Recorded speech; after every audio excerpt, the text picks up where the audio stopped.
लंका सोन्याची होती, रावणाची तो मिळाला भाऊ. तुझ्याकडं काय? बापाची जमीन इकली, गाडी घेतली आणि तिच्यावर लिहिलं पैसा गेला पण नाद केला. काय पराक्रम केला. बापाची जमीन इकली, ट्रक घेतली, तिच्यावर लिहिलं आल्या घरी सुखीरा. ती ट्रक दुसऱ्याला उधारी इकली, मग यानं तिच्यावर लिहिलं हीच खरी दौलत. आणि ती ट्रक बँकेनं वळून नेली, मग याला लिहिलं नादच खुळा, कशाला घेतली. गमेंट कमी करा. मेला रावण, पण रावणाच्या तोंडात घालायला सोन्याचा मणी नव्हता. रावणाची पार्टी दुबळी नव्हती.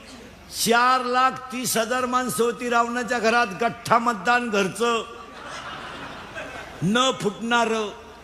रावणाच्या विरोधात कोणी फॉर्म भरला असता जागेवर डिपॉझिट गेला असतं. महाराज 4,30,000 माणसं